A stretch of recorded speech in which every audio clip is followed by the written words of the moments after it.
Bem-vindos de volta, queridos alunos. Vamos então continuar aqui no nosso curso de Físico-Química.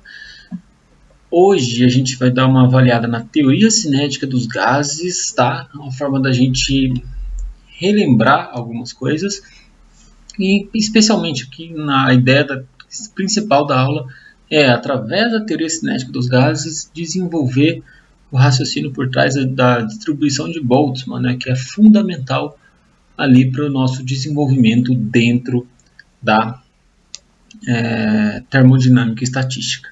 Tá ok? Então, né, por que a gente precisa saber esse assunto? Né? O material ilustra uma habilidade importante da ciência, né, que é a capacidade de extrair informações quantitativas de um modelo qualitativo, que é o modelo da teoria cinética dos gases. Tá? E ele é muito utilizado, né, na área de transporte de gases, velocidade de reação, ou seja, toda a parte cinética, e também na termodinâmica estatística, né? A partir desse modelo simples que a gente deduz a distribuição de Boltzmann, a gente vai ver que depois a gente vai refinar um pouco mais esses resultados e a partir disso aí fazer análises bastante complexas, né? Que é dentro da área aqui da termoestatística. Tá ok? A ideia fundamental também, né?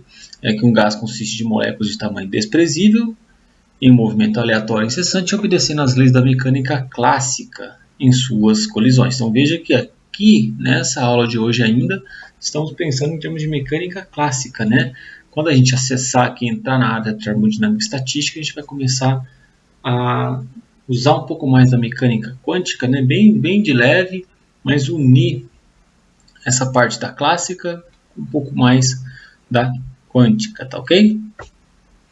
Então vamos lá. Teoria cinética dos gases, né? Uma visão molecular dela, tá ok? O movimento dos gases, né? A gente tem o que? Um modelo cinético, mostrando o comportamento físico desses gases. E que tipo de gases, né? Vamos, na aula de hoje, para o nosso objetivo, basta a gente descrever sobre os gases perfeitos, né? Ou os gases ideais, conforme a gente viu lá na revisão da aula de gases, tá? Então lembrar que gases são moléculas, os gases ideais, né, na nossa definição, são moléculas esféricas. E de novo, né, vamos usar a parte de mecânica clássica para entender as colisões, velocidade e afins dessas moléculas de gás, ok? Então, no modelo cinético, né, o gás ele é constituído de moléculas de massa m em movimento aleatório. Então, os gases, se você não aplicar uma força sobre eles, por exemplo, né, algum tipo de força, eles vão estar se movendo aleatoriamente. Então, aqui na minha frente, aqui, né, tem moléculas de nitrogênio para cá, tem moléculas de oxigênio para lá, para cima, para baixo, para frente, enfim, né, completamente aleatório. O tamanho das moléculas é desprezível, tá? Então, a baixas pressões, e 1 atm é uma baixa pressão, né, o diâmetro do tamanho do átomo ele é muito menor do que o quanto um átomo anda até colidir com o outro. Tá? Então, um átomo aí ele tem 1 angstrom de raio, por exemplo, né? Uma molécula de um gás, ela vai andar muito mais do que esse diâmetro antes de colidir. Isso quer dizer o quê? Que na maior parte do tempo, as moléculas elas estão sozinhas, né? Não estão interagindo com ninguém. Tá? Então elas estão lá, em algum momento elas colidem, mas a maior parte do tempo elas estão se movendo aleatoriamente sem interagir com ninguém, né? Sem colidir com ninguém, com nenhuma outra molécula gasosa. Tá? Isso vem a ideia desses gases ideais, né? Que a gente desconsidera essas forças de interação intermolecular. Ok? Falando em interação, né, as moléculas só interagem entre si quando colidem. E a gente vai considerar aqui que são colisões elásticas, né?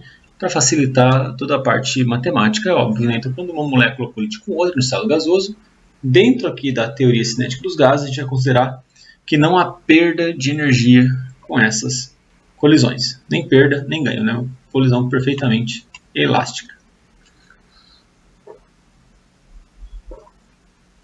E por fim, e muito importante, tá? No modelo cinético dos gases, a gente admite que a única contribuição para a energia do gás, ou das moléculas dos gases, vem da energia cinética das moléculas, ou seja, da energia de movimento dessas moléculas, tá? Qual depende fortemente da temperatura, né? Se vocês lembrarem lá da mecânica clássica sobre energia cinética. Tá ok? E essa energia vem da onde? Ela vai depender de alguns fatores, tá? Entre eles a pressão e a velocidade das moléculas.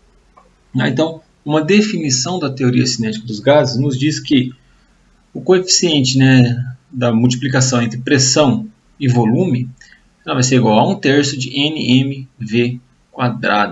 Tá? Essa equação parece familiar, né? PV igual a N alguma coisa aqui, né? Parece, né? Lembra bastante a equação dos gases ideais e realmente, né, como a gente vai ver, sim. Tá? N é o número de moléculas, M é a massa molar das moléculas, tá? De massa M, tá ok? E esse VRVQN, né? Ele nada mais é do que a raiz quadrada da média dos quadrados da velocidade, ou seja, né, você pega as velocidades, a média das velocidades, eleva ela ao quadrado, tira a raiz quadrada. Professor, mas uma operação não cancela a outra? De certa forma, sim. Tá? Aqui é mais uma questão algébrica só, tá, gente? Porque, conforme a gente vai ver já no próximo slide, a velocidade das moléculas ela pode ter uma velocidade vindo para essa direção.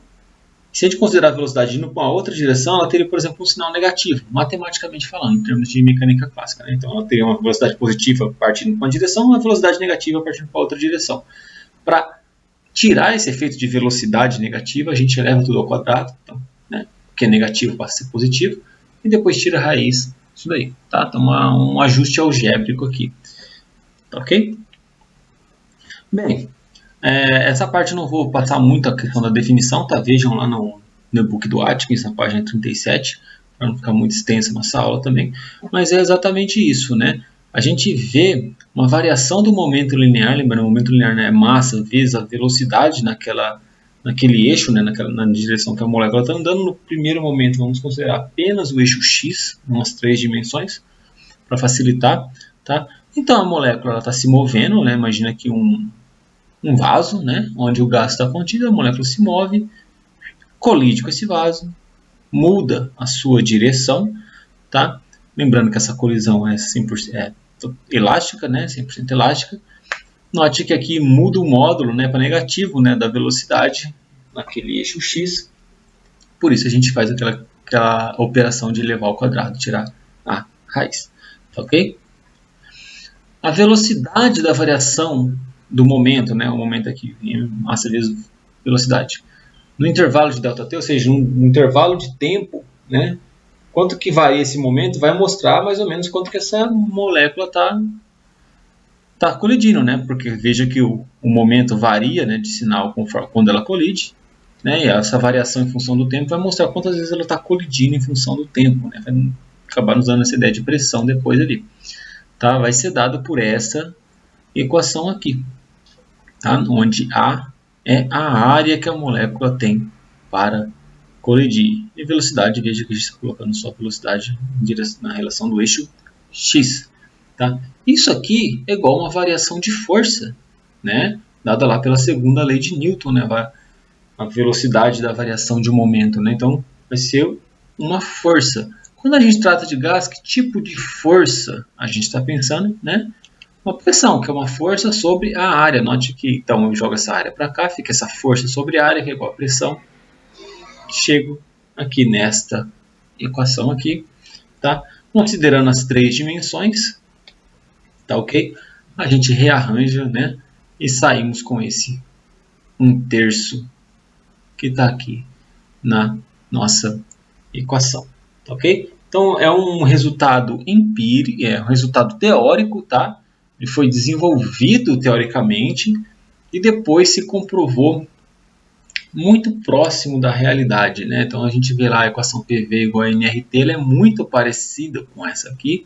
Tá? A gente tem uma constante de proporcionalidade diferente, que é a constante R, e ao invés da velocidade a gente tem temperatura, né? Mas a gente vai ver que elas são muito parecidas, né? Ou são muito correlatas, né? Então a velocidade das moléculas do estado gasoso vai ser maior quanto maior a temperatura, porque a energia das moléculas do estado gasoso é proveniente, né, 100% da energia cinética destas, ok? Então, né, Se a velocidade das moléculas depende apenas da sua temperatura, como estamos discutindo agora, há uma temperatura constante, tá? PV é igual a constante, que dá exatamente a lei de Boyle, né? Que tá, como a gente viu lá na nossa aula passada.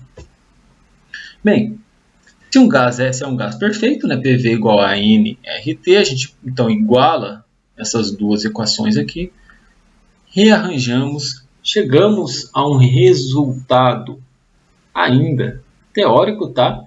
Que aquela velocidade média quadrática, né, de uma molécula pode ser dado por essa fórmula de 3RT sobre a massa molar dividido por meio. Então, olha que interessante essa equação aqui, né? R é constante. Quanto maior T, maior V. Quanto maior temperatura, mais energia cinética aquela molécula vai ter, né? Ela vai pegar essa energia térmica e transformar isso em energia cinética, maior a sua velocidade. Então, quando a gente aquece um gás, a gente está fazendo o quê? Né? Fornecendo energia para ele, térmica, que vai se transformar em cinética, que vai se transformar em movimento. Ok? E quanto maior a massa molar de um gás, menor a sua velocidade. Um gás de massa molar maior, ele se movimenta mais lentamente do que um gás de massa molar menor numa dada velocidade, tá? Sendo que os dois tenham a mesma temperatura, perdão, não a mesma velocidade. Assim, né, a velocidade é diretamente proporcional à temperatura e inversamente proporcional à massa molar. Tá ok? Ou seja, quanto mais quente ou mais leve a molécula, maior a sua velocidade média. Tá? E veja que eu grifei o média. Por que eu grifei esse média aí? Tá? Então aqui, algumas velocidades médias, né? Pode ser dado pela letra C também, mas eu vou usar a do Atkins, que a gente usa a letra V. Tá ok? Então, vamos pegar, por exemplo, aqui átomos diatômicos, né? O hidrogênio, ó, 1692, tem uma velocidade média maior do que a do oxigênio, né? Bem maior, por sinal, né? 425. Tá ok? Tem a massa, porque, né? Massa molar muito menor do hidrogênio, então ele se movimenta muito mais rapidamente. Tá ok? Então, todos esses dados aqui que a gente veio de deduções teóricas nos leva a esse tipo de conclusão e que depois foi provado experimentalmente. Ok? Mas por que eu chamei a atenção aqui dessa palavra média? Tá? Porque, pensam comigo aqui, vocês acreditam que hoje aqui em São Paulo deve estar uns 25 graus Celsius mais ou menos, né? Então o oxigênio estaria se movendo aqui, na minha casa, aqui na nossa frente aqui, a 425 metros por segundo. Tá? Você acha que todas as moléculas que estão presentes aqui na sala do professor ou aí na sua casa estão se movendo a 425 metros por segundo exatamente, todas as moléculas de oxigênio? Na verdade não, né? A gente vai ter uma distribuição dessas velocidades. Algumas vão estar um pouquinho mais rápidas que 425, outras um pouquinho mais lentas, até porque aquelas colisões, né, elas não são 100% elásticas, né, é uma aproximação que a gente faz. Então, se você tem duas moléculas da 425, há uma colisão que não é tanto elástica, uma pode ser mais rápida, uma pode ser um pouco mais lenta. Uma rouba a energia da outra. Tá? Então, isso cria uma certa distribuição dessas velocidades. E o que a gente calcula é a média dessa distribuição. E agora vem, né, o mais bonito, né, que é que a gente entender essa função dessa distribuição dessas velocidades. Essa função ela é dada pela função de distribuição de velocidades de Maxwell-Boltzmann, ou só função de distribuição de Boltzmann, dada por essa equação muito bonita aqui, né, que agora o foco, né, o cerne da nossa aula vai ser exatamente a dedução desta equação, ok? Então vamos lá? Aqui, né, vamos lá então ver a distribuição de velocidades de Maxwell-Boltzmann, né? A fração de moléculas, o que a gente vai medir? Né? A fração de moléculas com velocidades no intervalo entre V e V mais dV. Então a gente vai selecionar um intervalo, por exemplo, de velocidades, então entre V, 400 metros por segundo, e mais V mais dV, né? Mais ou menos 100, mais ou menos 100. Então, pegar um limite, por exemplo, de 300 a 500 metros por segundo, a gente conseguir medir a fração de moléculas que estariam dentro desse intervalo, né? E essa fração, ela vai ser proporcional à amplitude do intervalo, ou seja, quanto maior esse intervalo, né, mais moléculas a gente vai conseguir pegar, é claro, né? E vamos escrever essa forma, então, né, nessa função de velocidades, vezes dV, né, essa variação nessa faixa da velocidades, a qual nós vamos chamar de distribuição de velocidades. Tá? A distribuição de Boltzmann, então, né, implica que a fração de moléculas com os componentes das velocidades Vx, y e z, né, então lembra lá que a gente fez uma primeira aproximação, uma molécula se deslocando apenas numa direção, a gente obviamente tem que considerar em todas, tá? É proporcional a uma função exponencial da sua energia cinética. Tá? Então, F de V igual a K exponencial de menos kt. Né? Não lembra um pouco a equação de Arrhenius, né? A gente vai ver que tem até uma relaçãozinha, tá? Em que K, esse K maiúsculo aqui, tá? É uma constante de proporcionalidade e esse Kzinho minúsculo é a constante de Boltzmann. Já mostro ela aqui para vocês. E Epsilon é a energia cinética da molécula. Lembra que a gente assumiu no começo aqui da teoria cinética dos gases que toda a energia da molécula provém de sua energia cinética. Ok? Então, Epsilon ali seria a soma, né, da variação de momento nas 3 unidades do espaço. Substituindo então esse Epsilon aqui, a gente chega nesta equação. Ok? Usando as propriedades exponenciais, a gente separa então, em 3 termos exponenciais para cada eixo do cartesiano aí, tá? Que a molécula pode estar se movimentando com a sua velocidade v, ok? Aqui então, né, para a gente lembrar, K é a constante de Boltzmann, ok? Esse é o valor dela, 1.34 vezes 10 a menos 23 Joule por Kelvin. K nada mais é do que R, a constante universal dos gases lá, dividido pelo número de Avogadro, tá? Então lembra lá, R, né, em termos termodinâmicos, né, 8.314 Joule por Kelvin por mol. Vamos fazer uma análise dimensional, tá, dessas duas constantes aí. O que o R quer dizer? Né? Por que ele aparece em tanta equação na termodinâmica, por exemplo, que não tem nada a ver até com gases? Né? Primeiro, aparece porque a gente faz uma aproximação, né, imaginando que o sistema é ideal, e se comportaria como fosse um gás, mesmo que não seja, né, são aproximações. Mas o R, com as unidades de Joule, Kelvin por mol, traz essa ideia. Joule, né, energia numa dada temperatura por mol. Tá? Então, é a energia naquela temperatura, ou uma energia térmica, né, por mol. Enquanto o K ele vai ser uma energia naquela dada temperatura também, mas como a gente divide pelo número de Avogadro, né, a gente cancela aquele mol, então seria uma energia por molécula. Tá?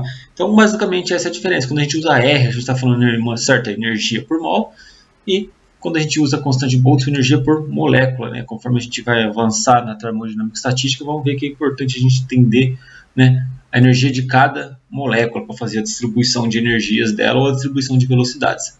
Afinal das contas, a velocidade é uma função da energia da molécula, no caso, a energia cinética. Ok? A gente vai analisar só para um eixo, tá? Só para o eixo X, e depois o resultado vai ser análogo, vai ficar um pouco mais fácil a matemática, a gente vai desenvolver então essa função aqui, só em termos do eixo X. Tá? Para determinar a constante K, a gente vai observar que a molécula tem sua velocidade no intervalo menos infinito e mais infinito. Então aquele intervalo que a gente seleciona BV, né, a gente vai selecionar do menos infinito ao mais infinito, ou seja, vamos pegar todas a possibilidade de velocidades possíveis aí. Tá? Então, se a gente fizer uma integral de uma função de f de v, x, variação da velocidade indo do menos infinito ao mais infinito, essa função aqui vai ser igual a 1. Por que igual a 1? Porque 100% das moléculas vão estar contidas nesse intervalo de velocidades entre menos infinito e mais infinito. Né? Com certeza. Se a gente pegasse um intervalo de velocidades entre 200 metros por segundo a 250 metros por segundo, um intervalo muito curto, né? Provavelmente nem todas as moléculas estariam dentro desse intervalo. Tá? Como a gente pegou o intervalo mais largo possível, isso vai dar igual a 1. Tá? Substituindo aqui então, né, a função f de v na integral, a gente note que a gente jogou o k de x para fora da integral, por quê? Porque é uma constante, né? Nossa ideia é determinar o valor da constante. Resolvendo essa integral, lá no livro do Atkins tem a resolução, né, mais detalhada da integral, a tabela para a resolução da integral. A gente chega aqui, esse termo da integral vai dar igual a esse termo aqui, né, vezes kx, que já estava fora aqui da integral, igual a 1. Tá ok? Ou, né, passando as coisas para o lado de lá, para isolar o k, a gente chega que a constante kx é igual a m 2π kt elevado a meio, né, ou raiz de 2. Tá ok?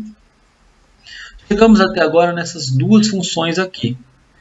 Então, basicamente, a gente vai uni-las, né, para chegar na função f da velocidade de x, dada por esta equação aqui. Ok?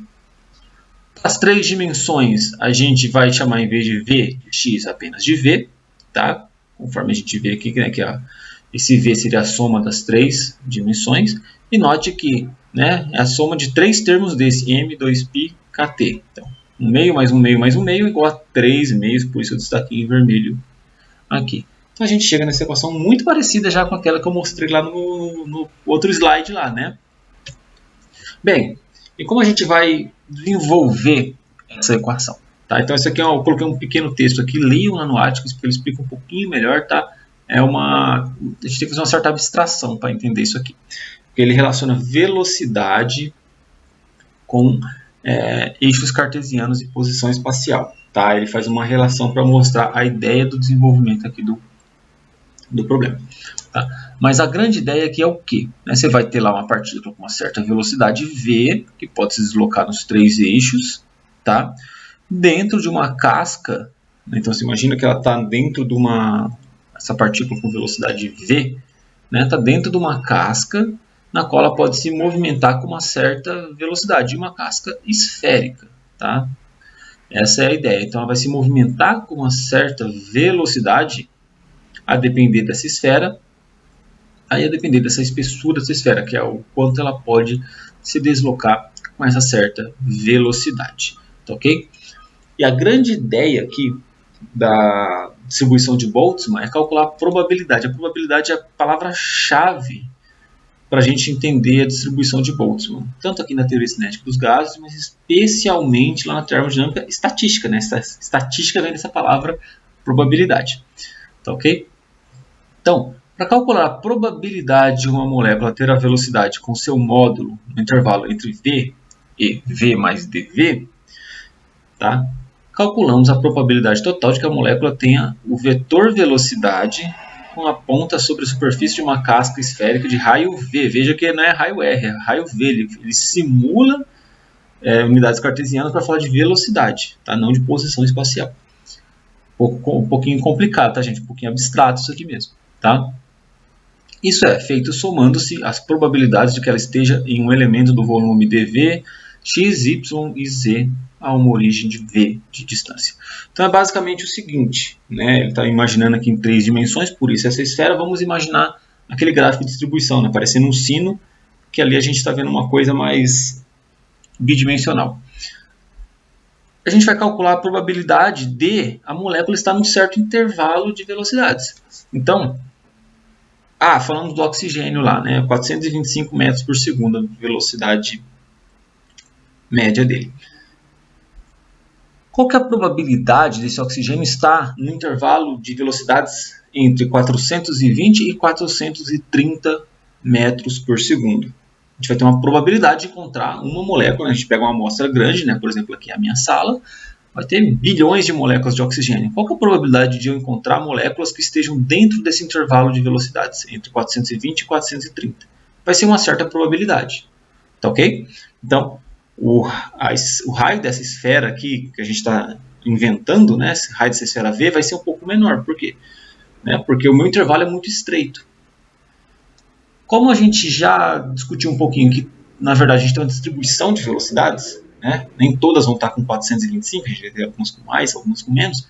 Se eu pegar esse meu intervalo dv e ampliar ele de 420 a 430 para, na verdade, entre 300 e 500 metros por segundo, né? Eu noto que o intervalo ficou muito maior.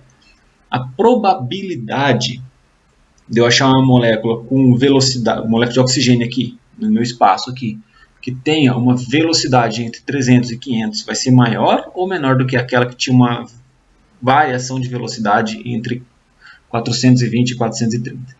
Óbvio que no intervalo maior a probabilidade de eu encontrar essa molécula vai ser encontrar moléculas dentro desse intervalo de velocidades, dV, é maior. Tá? Então é basicamente isso que a equação de Boltzmann está nos mostrando. Ela vai nos calcular essa probabilidade, né?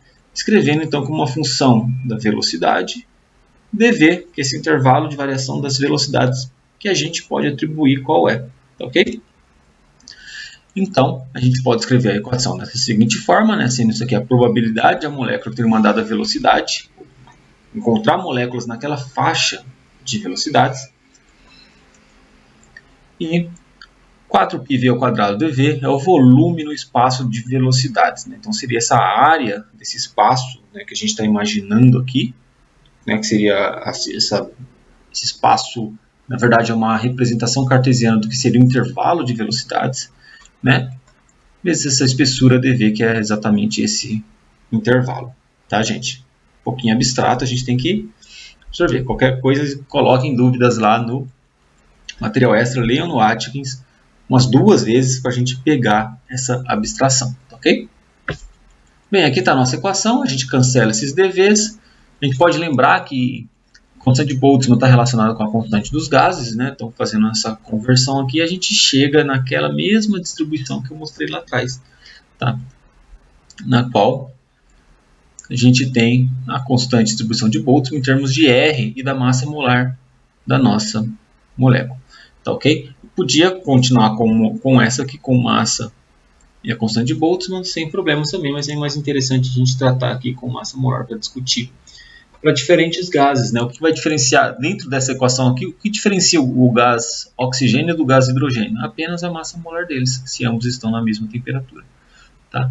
Então, eles vão ter velocidades diferentes, né? Mas o que difere um gás ideal do outro, né? Na equação TPV igual a nRT, é basicamente a massa molar, né? Os outros termos são todos constantes ou proporcionais entre si, tá, ok? E quando a gente falava de distribuição de velocidades, é exatamente isso, né? Vamos pegar aqui essa curvinha média aqui, tá? Note que, por exemplo, vamos imaginar que isso aqui seja o oxigênio. Aquele 425 que a gente viu lá, ele vai ser alguma coisa aqui próximo a esse pico aqui, né? Aquela velocidade, tá, ok? Mas note aqui, a gente tem moléculas com velocidade bem menores que 425 e velocidades bem maiores, tá? E quando a gente calcula essa probabilidade através da distribuição de Maxwell-Boltzmann, a gente pode estar falando, qual que é a probabilidade de encontrar uma molécula que tenha velocidade entre 500 metros por segundo e 1000 metros por segundo. Vamos supor que 500 metros por segundo seja exatamente em cima desse E, aqui no nosso eixo, tá? A gente está supondo. Então, daqui para cá, eu estou pegando essa curvinha sempre do meio, tá, gente? A gente vai ter, então, qual que vai ser a área desse E para cá, né? Onde está o mouse do professor aqui, né? Para cá, né? Só esse pedacinho aqui. Vai ser uma área pequena, ou seja, se eu pegar uma amostra, por exemplo, de oxigênio e tentar calcular a probabilidade de encontrar moléculas que tenham velocidade maior que 500 metros por segundo, vai ser muito, nessa dada temperatura, né, que o gráfico aqui foi desenhado, vai ser muito pequena, né? Vai ter poucas moléculas com essa velocidade. Isso é muito interessante para processos de transferência de calor, de energia na fase gasosa, tá? O pessoal da engenharia química, né, muito especialmente, né, trabalha muito com esse tipo de processo, né, transferência de calor, tá? Aí agora, mas qual que é a probabilidade de eu achar uma molécula com velocidade entre 300 e 500? Opa, vai ser tudo esse intervalão aqui, ó. Vai ser um pouco mais fácil da gente enxergar, né? Deixa eu passar rapidinho aqui e vir aqui, né? Exatamente isso que a gente está vendo aqui, tá? Então, a nossa função de distribuição de velocidades, ela vai nos permitir calcular essa curva, né? Esse formato de curva para cada molécula, para cada temperatura, tá?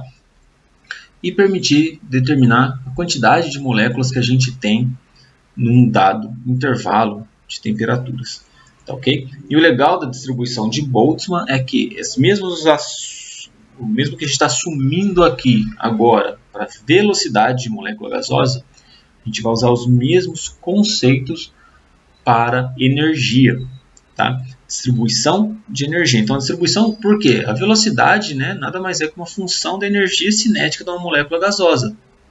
Um gás ideal, aqui dentro da teoria cinética dos gases. Então, uma primeira abordagem mais simples dessa distribuição de Maxwell-Boltzmann. E conforme a gente vai avançar na termodinâmica estatística, a gente vai ver que a gente vai poder usar o mesmo tipo de função de distribuição, mas para energia. Tá? E fazer isso de um termo mais geral. Tá? Então, a energia das moléculas de água que estão dentro aqui da caneca do professor. Elas têm todas a mesma energia, as moléculas de água? Não, elas seguem também uma distribuição de energia. É isso que a gente vai explorar um pouco mais na termodinâmica estatística também. Tá ok? Então, voltando aqui para a gente fazer uma interpretação física dessa distribuição de velocidades de Maxwell-Boltzmann. Tá? Então, olha lá. A equação apresenta uma função gaussiana, né? Uma função gaussiana, mas se vocês notarem bem, vocês vão ver que ela não é perfeitamente simétrica, né? Ela é um pouquinho mais alongada aqui, tá? Vamos já discutir isso aí lá na frente. Assim, a fração de moléculas com velocidades muito altas é muito pequena, né? Então, se você pegar, vamos pegar sempre a curva roxa aqui para começar a analisar, tá? A fração de moléculas com velocidade muito altas, ela vai ser muito pequena, tá ok? Elas vão estar distribuídas ao redor de uma grande média, tá? O termo exponencial vai mais rapidamente a zero para altos valores de massa molar, ou seja, é pouco provável que encontremos moléculas pesadas ou com altas massas molares com velocidades muito altas, né? Note a curva em azul aqui, né? A curva em azul mostra exatamente isso, né? Moléculas de massa molar muito grande, muito pesadas, precisam de mais energia cinética para se mover. E com isso ela se move mais lentamente.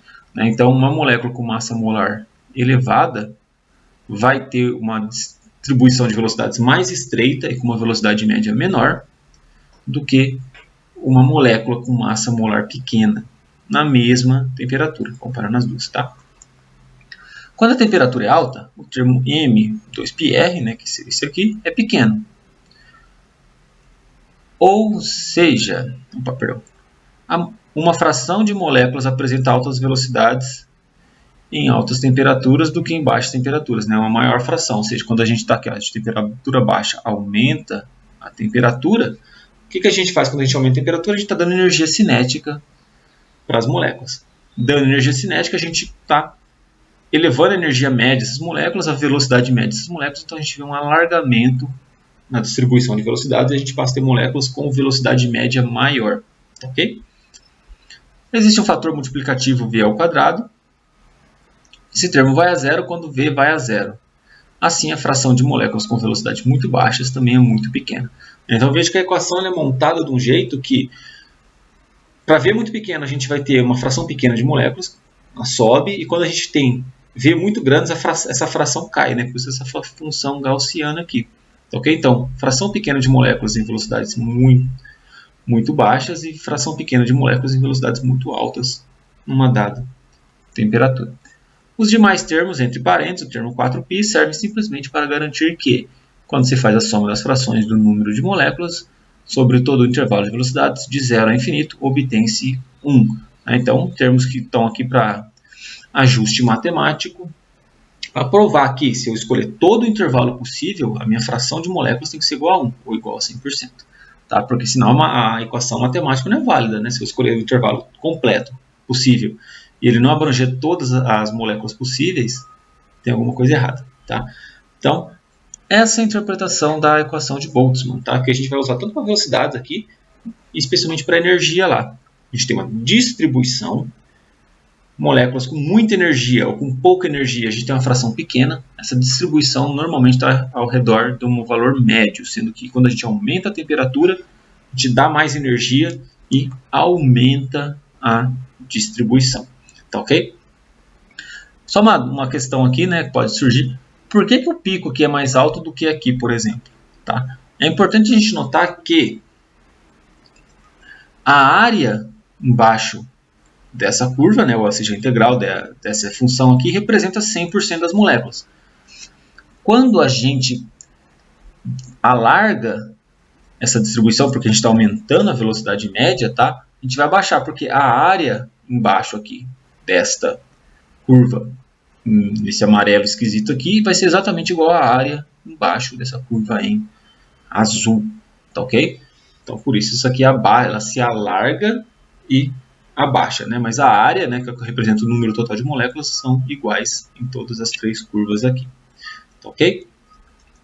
Seguindo, então, podemos usar a distribuição de Maxwell-Boltzmann para calcular diferentes velocidades das moléculas, tá?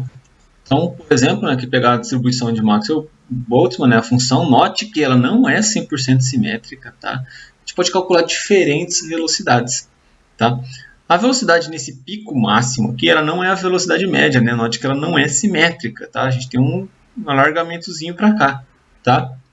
Essa velocidade, esse pico máximo, a gente chama de velocidade mais provável, tá? Porque é ela que tem a maior probabilidade, né? Maior, onde esse valor da função de probabilidade é maior, tá? Dado por essa equação aqui. A velocidade média vai ser um pouquinho deslocada para a direita, vai ser um pouquinho maior que essa velocidade mais provável, porque o nosso gráfico está deslocado ligeiramente para a direita, tá? Enquanto aquela velocidade quadrática média, né, que a gente calculava, ela, pela função ela se alargar um pouquinho aqui também nas bordinhas dela, ela vai estar um pouquinho ainda mais para a direita, vai ser um pouquinho maior que a velocidade média, né? Olha que loucura, né? 3 tipos de velocidade para nossas moléculas aí. Por exemplo, o nitrogênio é um ATM 25 graus Celsius, a gente tem uma velocidade quadrática médica, né, que é aquela que a gente usa a raiz, o quadrado da raiz, de 515 metros por segundo. Então, em 1 segundo, uma molécula de nitrogênio ela caminha, em média, 515 metros, né? Bastante rápido, né? Não muito imaginável essa velocidade aí, tá? A gente tem ainda também, que é importante, dependendo do tipo de medida que a gente vai fazer, a velocidade relativa, que é raiz de 2 vezes a velocidade média, tá? Que é a velocidade com que uma molécula se aproxima da outra, ok? Então, aqui na teoria cinética dos gases, né, nós vimos lá que os gases perfeitos, tá? O comportamento do gás vai depender da sua pressão, a pressão é diretamente proporcional à velocidade, né? E a velocidade, a gente viu que essa velocidade ela depende da energia cinética, né, da temperatura, com uma função de distribuição do tipo distribuição de Maxwell-Boltzmann, ok? Além da pressão, o comportamento do gás vai depender da frequência de colisões, né? Então, na teoria cinética dos gases, a gente vai conseguir calcular a frequência de colisões, que é o número de colisões de uma molécula num dado intervalo. Tá? Então, você imagina lá uma certa molécula A caminhando, né, por um certo caminho, qual que é a probabilidade, né, ou quantas colisões ela vão fazer com uma outra molécula B, por exemplo. Tá? Então, esse Z, essa frequência de colisões, vai ser proporcional à pressão do gás A e gás B. Quanto mais gás ali, obviamente, maior a frequência de colisões. Tá? A velocidade média relativa entre essas moléculas, né? Quanto mais rápido elas se moverem, maior vai ser a frequência de colisão. E a secção eficaz de colisão, que essa sigma, que essa secção eficaz de colisão é o quê? Ela é basicamente a área, né? Uma medida da área da molécula. Quanto maior a molécula, né, mais fácil ela trombar com outras coisas, ou se colidir com outras moléculas, né? Porque moléculas muito pequenininhas, pensa aqui, a pontinha do dedo do professor, né, elas podem passar muito perto sem se colidir. Agora, se são moléculas grandes, né, elas, mesmo que elas não estejam 100% alinhadas, é mais fácil elas acabarem colidindo, ok? Aqui, uma medida dessas áreas, tá? Então, a gente pode observar que o hélio, por exemplo, é muito menor do que o benzeno, obviamente, né? Então, o benzeno tenderia a é mais fácil colidir com uma outra molécula, por exemplo, do próprio benzeno, do que o hélio colidir com moléculas de hélio por essa questão do tamanho das moléculas. Tá? Então, a frequência de colisões ela vai ser diretamente proporcional à secção eficaz de colisão, à velocidade relativa e à pressão dos gases.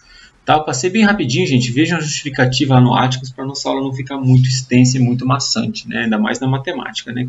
Hoje está um pouquinho mais pesado. Um exemplo, tá?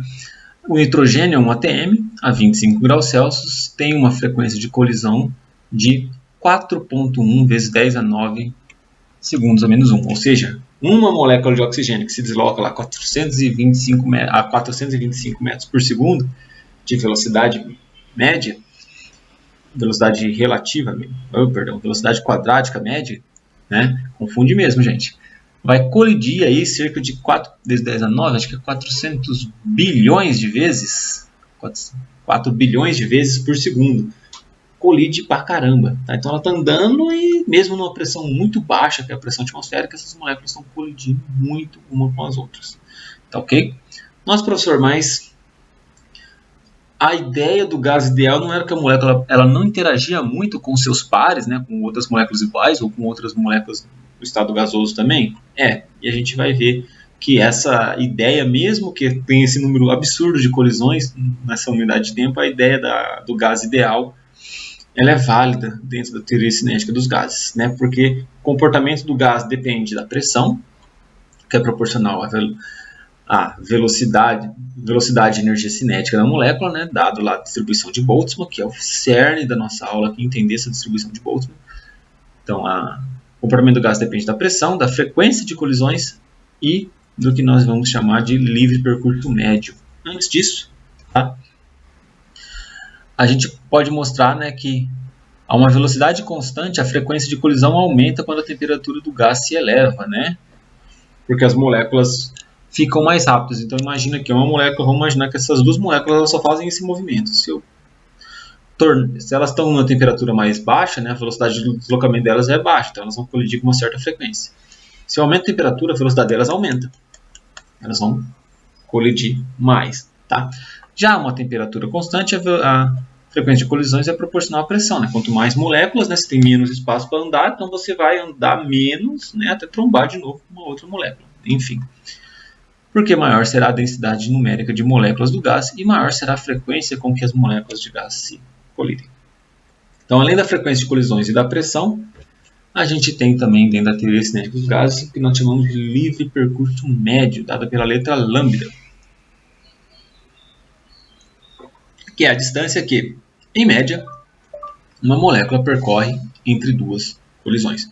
Então, a molécula está andando a uma velocidade lá de 415 metros por segundo, o nitrogênio, colide 4 bilhões de vezes por segundo, né? Mas entre uma colisão e outra ela tem que caminhar um certo espaço no tempo. É isso aqui que isso aqui mede. Tá? Esse livre percurso médio é uma relação entre a velocidade média, a velocidade com que uma molécula se desloca, tá? Na média, e a frequência de colisões. A gente pode rearranjar essa equação para essa forma aqui, tá? Sendo K constante de Boltzmann. E a gente vê que lambda não depende da temperatura, mas sim da pressão. Como assim não depende da temperatura, professor? Né? Se a gente pegar aqui, ó, tá? A velocidade ela aumenta conforme a gente aumenta a temperatura, certo? Certo. Só que a frequência de colisões também aumenta quando a gente aumenta a temperatura. Então, a distância que uma molécula caminha antes de colidir com a outra não depende da temperatura, né? Vamos imaginar aquelas mesmas duas moléculas que eu dei lá atrás, né? A distância entre elas está aqui, ó, né? Dada pelos meus dedões aqui, essa distância. Numa temperatura baixa, elas têm velocidade baixa e se colidem com baixa frequência, mas caminham essa distância aqui. Numa temperatura alta, elas têm mais velocidade, elas vão colidir com mais frequência, mas o quanto elas caminham não mudou. Tá? Então, o livre percurso médio não depende da temperatura. Mas da pressão, sim, né? Se elas estão aqui, eu aumento a pressão, coloco mais gases em volta, essas moléculas vão acabar ficando mais próximas uma das outras. Então, aumentando a pressão, eu diminuo o meu livre percurso médio. Isso é muito importante, né, nesses processos de transferência de calor, por exemplo. Né? Você usar caldeiras, né? Usar vapor de água para aquecer uma dada caldeira, por exemplo. Né? Isso é bastante importante dentro desse tipo de área de desenvolvimento. Tá? Um exemplo, o nitrogênio a 1 atm 25 graus Celsius tem um livre percurso médio de 95 nanômetros. Então, ele anda, em média, a 515 metros por segundo, colide 4 bilhões de vezes a cada segundo, mas entre uma colisão e outra ele consegue andar 95 nanômetros. Lembrando que nanômetro é 10 a menos 9 metros, tá? Essa distância aí é cerca de 1000 vezes maior que o seu diâmetro. Ou seja, né, a molécula é pequena, ela caminha muito mais do que o tamanho relativo dela antes de colidir com alguém. Então, apesar dela estar frequentemente colidindo, a gente pode dizer que ela passa a maior parte do tempo andando entre uma colisão e outra, e não presa, né, nessas colisões, ou interagindo uma com a outra. Isso prova, né, essa ideia da teoria cinética dos gases, tá? Na qual Uma molécula, ela interage pouco com as suas vizinhas, tá? Só interage nessas colisões e a gente está considerando essas colisões elásticas. Tá? Então, a baixas pressões, a molécula vai ter muito mais espaço para caminhar e vai passar muito mais tempo caminhando no espaço, né, se locomovendo ali no espaço, do que colidindo com outras moléculas. Tá? Então, isso mostra, né, para gases perfeitos ideais que esse lambda, né, o livre percurso médio, é muito maior do que o seu diâmetro. Né? Então, isso funciona para baixas pressões. A altas pressões, as moléculas ficam mais próximas, esse livre percurso médio diminui e começa a ficar muito mais próximo do diâmetro das moléculas. Né? Então, esse assumir que as moléculas estão a maior parte do tempo sem interagir umas com as outras deixa de ser válido a altas pressões. Ok? Então, de uma forma geral, né, vimos que o comportamento do gás vai depender da sua pressão, que depende da sua velocidade média, que por fim depende da sua energia cinética e da temperatura, em uma função do tipo de distribuição de Boltzmann. Lembre-se, é muito importante, distribuição de Boltzmann, probabilidade de encontrar uma molécula com uma certa velocidade ou energia num dado intervalo. Tá? E é muito importante a gente entender que não existe uma única velocidade para uma molécula, ou não existe uma moléculazinha de água que está aqui na minha caneca, não tem todas a mesma energia, é uma distribuição de energias. Tá? Isso é fundamental para a termodinâmica estatística. Depende da frequência de colisões e desse livre percurso médio. Aqui os valores para o nitrogênio. Tá? O link do livro está lá, leiam, né, especialmente aquela questão da dedução da equação de Maxwell-Boltzmann, vai ser muito importante essa interpretação molecular dela. Dúvidas, deixem lá no Moodle. Um abraço, até semana que vem.